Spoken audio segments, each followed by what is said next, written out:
Welcome back to the Michigan Business Beat, brought to you on the Michigan Business Network, and of course, still broadcasting from remote, the garden level studio at the Holman House.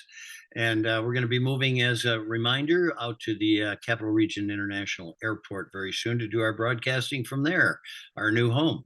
But right now, we're going to run down to Ann Arbor, and Kristin Dziczek is going to join us. She's formerly with the Center for Automotive Policy, Automotive Research, and now you have done a job shift. Congratulations.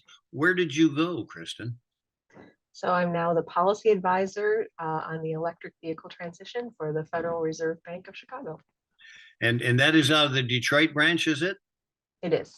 Okay, so I sit on an advisory board there, and I know that is a very viable and vibrant organization down there. So congratulations on that switch. So let's talk a little bit briefly about what your role will be there and with the Fed. Sure. So I have to start with a disclaimer that what I talk about is my opinions only and not those of the Federal Reserve, the president of the bank, or Jerome Powell. I don't speak for any of those folks, just for myself. But what is going on is that the Chicago Fed is a heavily manufacturing intensive region and heavily automotive. And this transition to electrification is one of the biggest transitions that this industry has gone through in over 100 years. And there's a lot of opportunity out there. There's a lot of change going on, but there's also a lot of risk.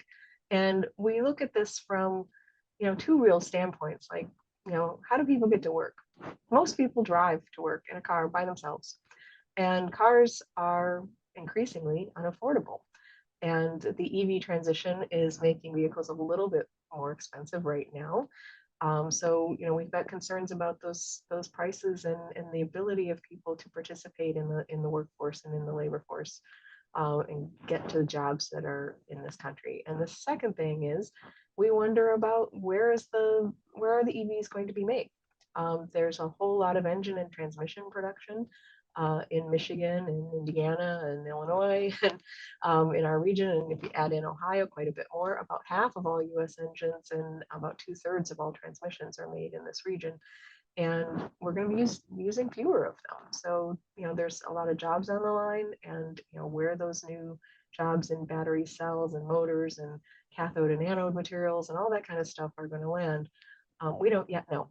But we're tracking it very closely so that we have our finger on the pulse of what's going on in this very vital and important sector of the economy. It occurred to me what wonderful relationships you've already developed through the Center for Automotive Research, the Glenn Stevens of the world at Mich Auto and all those people at the state level. So this is going to be pretty good. Can we get a little more, I guess, specifically to your publication? Tell us about the origins of the chip crisis. Sure. So, we've been tracking that very closely. Production over the last few years have been, automotive production has been really at recession levels of production. And it's mainly been limited by the lack of semiconductors or chips. And there are all kinds of different chips in a car. And some of them, the auto industry is the majority buyer of those certain types of chips, so they have some market power. Some they're not, and so you see headlines in the paper about, well, there's constraints on this kind of chip, or there's going to be a glut of that kind of chip, and it all matters to the auto industry. And I just bought a new car and it came short 2 chips. We had a conversation with some folks this week, and somebody said, well, yeah, my car came with heated seats, but you can turn them on or off. You can't have like level 1, 2, or 3 because that was a chip. Mine, it's the automated lift gate in the back of the CV. Like it was a feature you could put your foot under the gate and it would open for you if you had your keys on you, but mine doesn't have that. So there's a lot of production constraints that have been due to the chips. Now, it's not all chips now. There are some other constraints out there. Labor is getting to be a big constraint. Logistics and getting things around have been challenging. We're still on the cusp of potentially a rail strike that's getting worked out hopefully this month, and we'll avoid any disruptions. But that could be really, also limiting to the ability to produce the vehicles that are at demand. There's still a lot of pent-up demand out there, though. So, we wanted to look into, what is really going on in the chip crisis? When is it going to resolve? And, are there, black clouds on the horizon, or other things that could happen in the chip space that could continue to constrain production? So that's what the paper's about. And,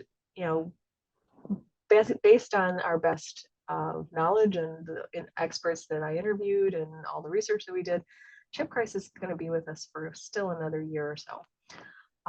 The orders that people are placing are coming 4 times the lead time it used to be. So while we do see production coming back up to somewhat normal levels, those are chip orders that they may have placed a year ago.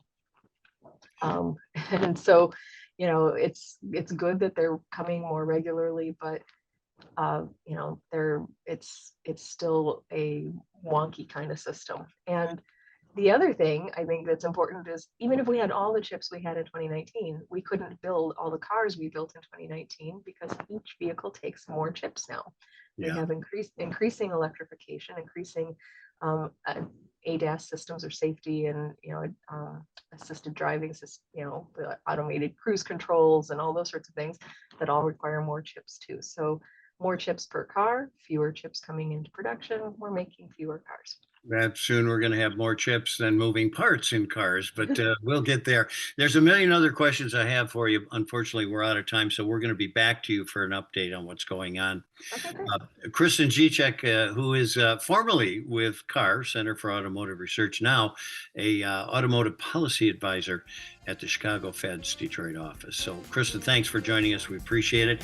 You've been watching the Michigan Business Beat on the Michigan Business Network. I'm Chris Holman.